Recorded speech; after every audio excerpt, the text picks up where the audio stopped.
Hi everybody,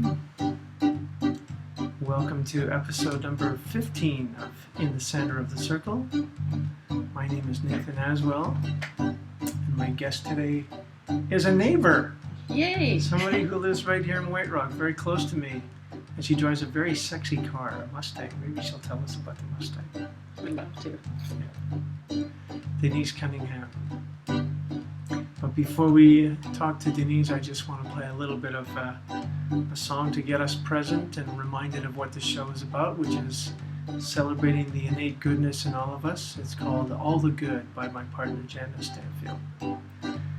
I cannot do all the good that the world needs, but the world needs all the good that I can do. I cannot do all the good that the world needs, but the world needs all the good that I can do. Another melody here. I cannot do all the good that the world needs, but the world needs all the good I can do. I cannot do all the good that the world needs, but the world needs all the good I can do. First melody. I cannot do all the good that the world needs, but the world needs all the good that I can do. But the world needs all the good that I can do. But the world needs all the good that I can do. Beautiful. All right, thank you. I'll tell her you said so. So, as I said, here we are in episode number 15 of In the Center of the Circle, and Denise was reminding me that we met through Carla Rieger officially. Yeah. But something that we just learned in the last half hour was that you and I had actually been in the same room around a wonderful event that happens in Vancouver called Christmas in the Round, which Jerry Devoyne led. And for those of you who aren't from Vancouver, Christmas in the Round was this beautiful event where all of the musicians are in the center of the room in a circle, and the audience sits around them. And we just create magic. There's 2 hours of magic every year. And Denise was saying that 1 year you were I volunteered one year. Yeah. So 1 year she was a volunteer, and for several years I was one of the musicians, but we didn't connect there. We connected just in the last year through Carla Rieger, who is a fantastic speaker in Vancouver, and I'm pretty sure you feel the same way about Carla that I do. I just adore her. Carla's just a fantastic person. So anyway, a couple of levels of connection, and then find out that we're neighbors. We could probably exactly. throw a stone to each other's houses. Which is really great, because most of the people that I have been interviewing are nowhere near here. Yeah. So it's fun that you're so close by. Yeah. So Denise, tell let's let people know about you, and kind of let's go back. Just tell us. Actually, let's give an overview. So you consider yourself, I consider you a healer. Healer is a big word for me. It's a word that I'm now using, that I'm claiming for myself, and I really see you as that. If you were to use some words to describe you and what your offerings are, what would they be? Yeah, healer kind of encompasses it all. I do speaking. I do inspirational speaking. I'm a writer. I've written a book and had it published, and I also do coaching. I call it soul coaching. So I'm helping people get back to the essence of who they are, remembering the truth of who they are. So that's the main thing of what I do. But yeah, healing. I'm also an energy healer. Do all sorts of energy healing, but I do that more kind of on the side and with friends and that sort of thing. But my main work in the world is getting the message out that we matter. So, wonderful. And so the question that I like asking people to begin with is, How did that happen? There was inevitably, it seems like there's some important moment in a life that just makes us make a decision that ends up being very key in living the life that we're living, the path that we've chosen. What was that for you? For me, actually, there are three.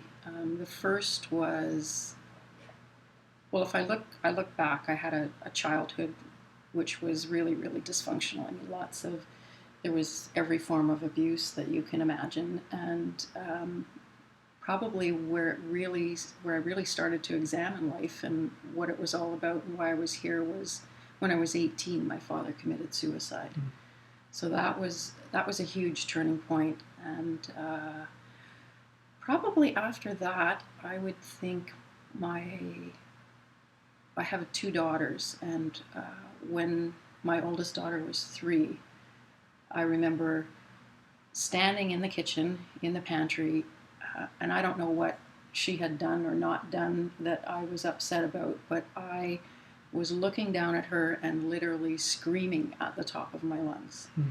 And thankfully, something made me stop long enough to look into her eyes, and what I saw there was fear.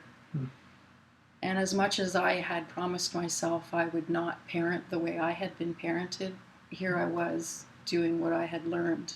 And I said to myself, the abuse stops here. It stops here. It's not going any further. And so I really started searching and taking classes and going for counseling. Up until that point, I'd kind of been able to shove everything down and, I'm fine kind of attitude, and I wasn't fine. I kind of look at myself as the walking wounded then, functioning, but inside just really a mess. And from there, up 2 years after that, I was diagnosed with breast cancer. I was 35, and that was like, you hear them talk about, the tap on the shoulder, the whisper in the ear, the 2x4 over the head, the brick wall, or eventually like the house comes down. Right. Well, breast cancer was the house coming down around me, and really set on a spiritual path and did traditional medical stuff and alternative medical stuff, and realized in the middle of that so many things, and really wanted to pay it forward. I had so many people help me when I was ill and when I was down and out. And right after that, we moved. We lived in Ontario, and we moved out here. And so it was, I didn't know. It's like I can't pay back all the people who helped me. And then all of a sudden one day I thought, maybe it's not about paying back. Maybe it's about paying it forward. And so I went back to school and I'm a registered counselor and did all sorts of things like that. And just really, really felt like, I think it was actually one of our mutual friends, Paul Scott, said to me once, what do you need to teach that your father forgot? Right. And in taking his own life, he forgot that he mattered. And he forgot that his life had meaning and purpose, and he was unique, and there was a reason why he was here. So really all of my work in the world centers around reminding people that that's who they are. So that's kind of a really long, drawn out... It's perfect. Yeah? It's what needed to be said. And I'm sure there are a number of people who are happy that you shared that and are resonating with that. So thank you. Yeah, thanks. I'm going to do something I have never done. I have a perfect song that I'd like to play, and I don't have the words right in front of me. So I'm just going to let that roll. Okay. And I will find the words, because this is, I think this song just really says very well what I would like to share today. Of course, it's not. Here it is. Not handy? I was going to say, should I be doing like a song and dance or something? Luckily, didn't need to come to that. Good. This is a song that was written by my partner Jana, and it's just it's something that I've performed with her a few times, and it's just come into my consciousness a lot in the last little while. And yeah, it just feels like the one to share right now. What? All right, here we go.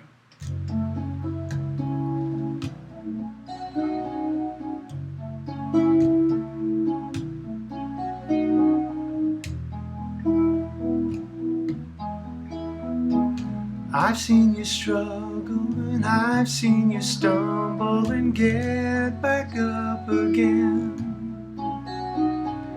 I've seen you worry, and I've seen the courage that shines in you, my friend. You inspire me, and I can't help but see how beautiful, how beautiful, how beautiful you are. How beautiful, how beautiful, how beautiful you are. When I'm losing hope at the end of my rope, I find strength in your eyes. 'Cause you walked alone on the darkest of roads, and your spirit still shines. You inspire me to live courageously.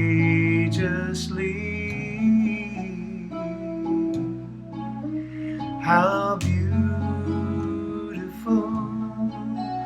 how beautiful, how beautiful you are. How beautiful,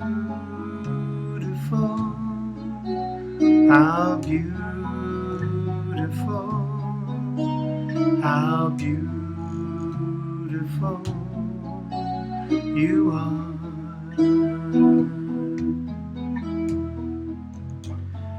What a lucky soul am I,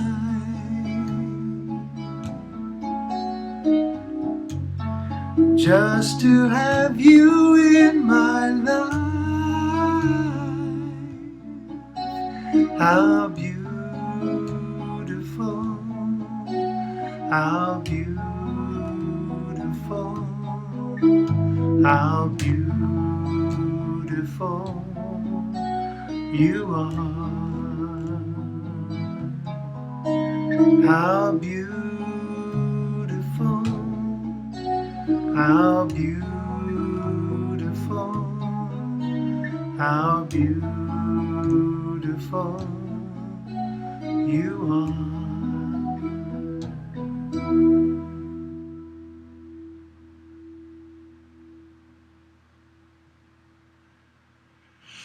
Wow, that's incredible. Yeah, Thank you. My great pleasure. That was How Beautiful, written by Jana Stanfield and Jill Colucci.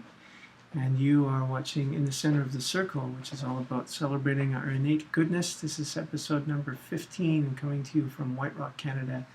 And my guest today is Denise Cunningham, who is a healer and a neighbor and the driver of a very fun car, which we will talk about. Actually, why don't we talk about it now? So I was waiting for Denise to arrive, and she pulled up in this beautiful red Mustang, and she told me a great story about how it's the car of her dreams. And The Mustang story. yeah, and so how many years was it you were waiting for it? 26 years. 26 years. Yeah, so this is the manifestation of a 26-year dream. And yeah, I was thinking about it last night. I thought, it's my I have a dream story.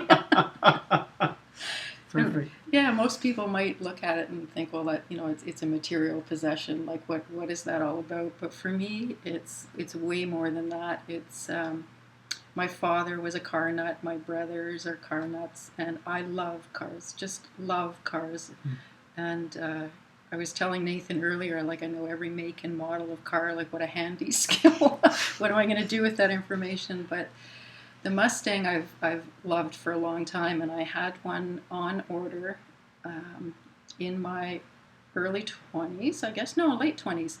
It was white with a black top, and then I discovered I was pregnant for my daughter, and I thought, well, this is just not going to work. How are you going to put in and out of, that car with a car seat and a baby and, baby bottles and baby puke and all that stuff? I thought this just is not going to work. So canceled the order, and then went through the years of the minivans, and then the four-door sedan to chauffeur around my kids and their friends as they were teenagers. And then finally the four-door sedan said, I am no more.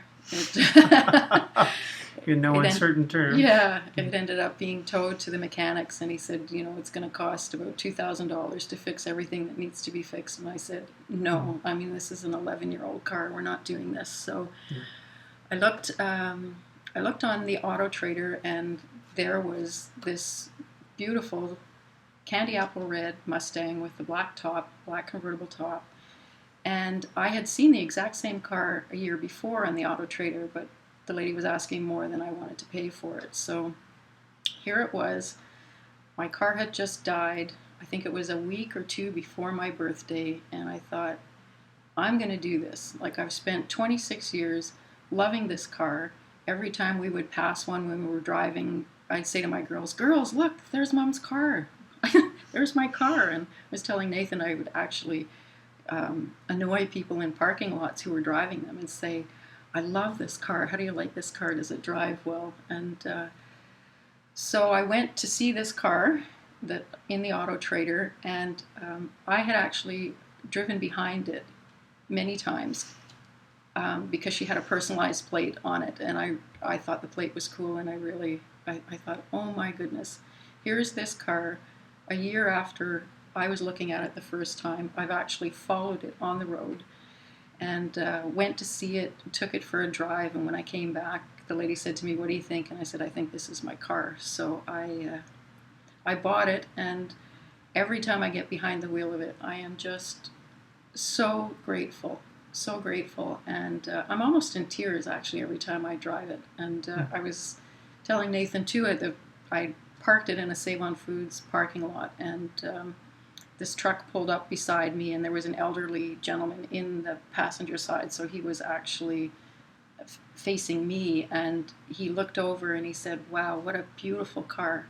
And it was such like an eye-opener to me. It's like, wow, in following my joy and realizing my dream, I'm bringing joy. I've brought joy to someone else, because I could see in his face there was a soft spot in his heart somewhere to do with that car. I don't know what his story was, but I know he had one. So, yeah. Yeah. So we have no idea how the healing will occur. No. No, absolutely. And I also, just in a light way, I also want to say thanks for proving that healers don't have to be granola types who drive bicycles and Prius cars or whatever. Every once in a while, it's okay to actually drive a sexy thing like that. So it is, and I don't know for how long, but for every day I have it, I appreciate it. So perfect, excellent. Yeah. So coming back to your healing work, you mentioned a number of modalities earlier that you work in, and do you do? I would imagine in this day and age that you're doing some of it in person and some of it online, or is it always in person, or how does that? What shape does that take? It has been, up until this point, mostly in person. But you can teach an old dog new tricks, I have learned. And so I am starting to do some online stuff. I have a free teleseminar coming up the 22nd of July. And it's, let's see if I can remember the name I gave it, 8 heart-centered strategies for creating a life you love. And so at the end, I guess we can links to about that. Well, we can mention that, as is my custom, I will be including links to anything that Denise says. But just tell us a little bit more about that. There's not a website. Is it a landing page? It's going to be a landing page. Okay. I'm in the process of working on that now. So I will be posting that on social media sites like Facebook, and I have a Facebook page, and on LinkedIn if we can. I'm not sure if we can do that, but yeah. So that will be an online thing, and I'm also looking at. I am a registered counselor, but I'm moving from counseling into coaching. It just soul coaching just really resonates with me. And so I will look at doing Skype sessions with that. I love to be one-on-one with people. I love to see people and their facial expressions and their body language and stuff. But I think maybe with technology the way it is now, we could still make that work. So and you can just cast a much wider net that way. Yeah. So, yeah. And the speaking, I mean, that's anywhere that I can go to inspire. It's I have spoken quite a bit at the Unity Church in White Rock. I'd love to get out to Unity in Vancouver. I don't know if they have guest speakers or not, but yeah, starting to cast a wider net there too. So basically, when you're speaking, you're talking about your healing work? Yes, I have done some talks about the book, concepts from the book, and the last talk I gave didn't really have anything to do with my book. It was called Divine Alchemy, the balance of the divine feminine and divine masculine. So it's about topics to help people think, and really look at, maybe shift their perception about things that they've always thought about something one way. And my goal is to have them say, wait a minute, maybe I could try this on for a while and see if that fits too. So. I think this would be a good time. You said there's something you wanted to share from the book. So I did. So the book is Whispers of Hope? Yeah, Whispers of Hope. Subtitle is Transcending Abuse, Cancer, and Divorce to Embrace Peace. So basically it's my biography. I call it a spiritual biography, and at the end of each chapter there are questions called Tools for Transformation, which are intended to help people shift their perception about things that have happened in their lives and find the positive. So what I wanted to share was towards the end of the book, and it's in a chapter called Charting a New Path.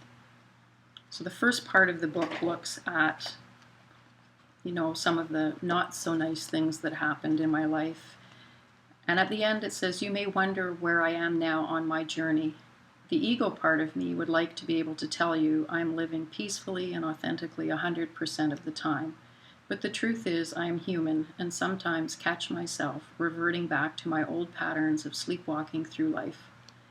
Thankfully, I do not usually remain in that state for long. Inevitably, the universe will deliver a sign to me that will wake me up again and remind me how much I value consciousness.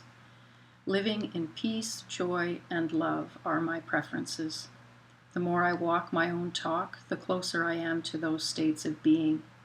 I am continually moving towards the next highest version of who I am, and I am definitely a work in progress. I have become more of my authentic self, though. The prospect of dying stripped away all my layers of pretense and social convention. The masks I wore to please others dangle lifelessly now, rendered useless in the face of real life. I learned what real life meant to me. Real life is not about doing. It is about continuing to uncover who the real me is and then being that person everywhere I am. Real life is about relationships, the one I have with myself, the ones I have with others, and the one I have transpersonally with the world and my Creator, discovering my greater purpose for being here. I am no longer defined by the roles I took on to survive my childhood. I am now a divine expression of mother energy instead of a caretaker. I am able to hold the space for others to find their own way, no longer acting as a savior. I am blessed with the wisdom passed down through the ages and able to offer that gift to others unconditionally, rather than playing the role of the smart one. I am connected to a vast network of spiritual energy working together for a divine purpose, and I am not the one in control trying to hold it all together anymore. From this place, what comes through me are acts of pure love. My past experiences prepared me to be in service to the world as a teacher and a mentor, to extend compassion, non-judgment, and love in all circumstances. It has taught me about the embodiment of true feminine strength, not power over, but the authentic power of standing for who I am. Having lived through some very dark times and moved from surviving to thriving, I can inspire and encourage others. I can see into the heart and soul of another. I can meet you where you are and energetically hold space for you to discover your own truth. I can be the voice for those not yet able to speak. I have learned the universe is a friendly and a safe place. You do not have to do anything to be accepted and loved because you are love. You are worthy and you matter because you are. My hope is that you will make this book a celebration of your own journey of bringing all the parts of you home, that you will find peace in your heart. You are not alone. We all need to be the peace we want to see in the world, and peace begins with you and me. It is not a byproduct of doing. Peace is the result of being fully present in every moment. I feel blessed to be on this path of discovery with all of you. At this point in my life, there are two things I know for sure. One is that there are no mistakes in the universe. There is a reason you found your way to this book. My hope is that it invites you into the realm of possibility. The other thing I am certain of is that our lives are sacred paths with value and purpose. Every one of us is pure love and an incredible physical manifestation of the divine. There are no exceptions to this. This is the truth about you.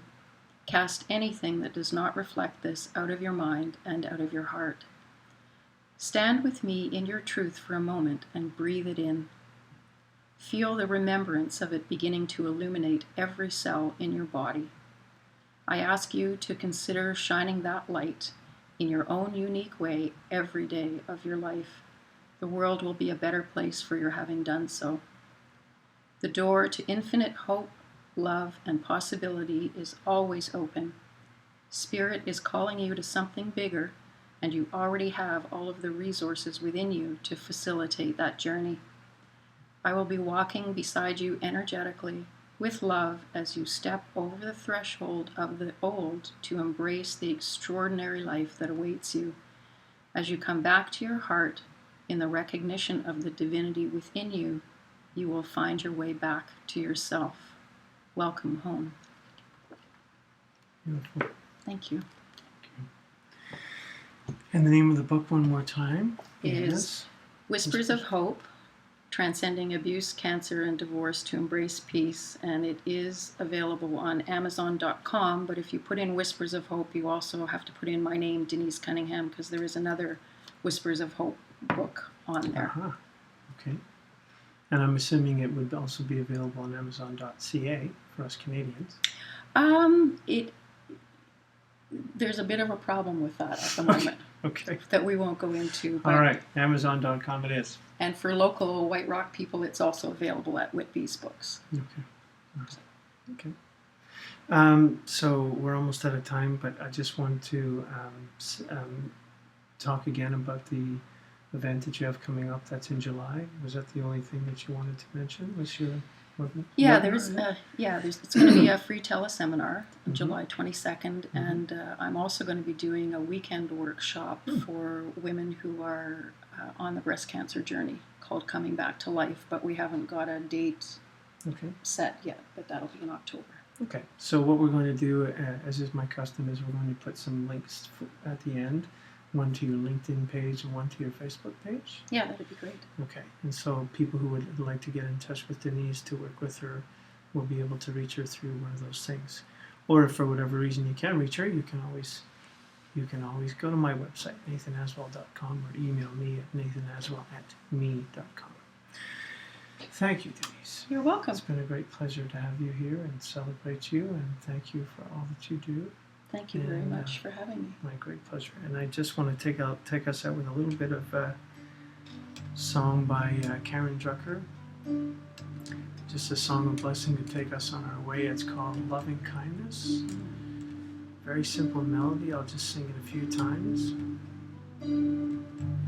May I be filled with loving kindness. May I be well. May I be peaceful and at ease. And may I be happy. One more time. May I be filled with loving kindness. May I be well. May I be peaceful and at ease. And may I be happy. One more time. May I be filled with loving kindness. May I be well. May I be peaceful and at ease. And may I be happy.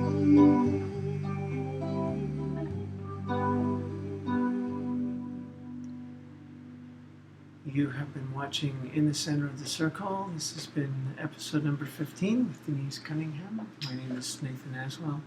Thanks for joining us for the last half hour. May this show serve you well. May you go with love. Namaste.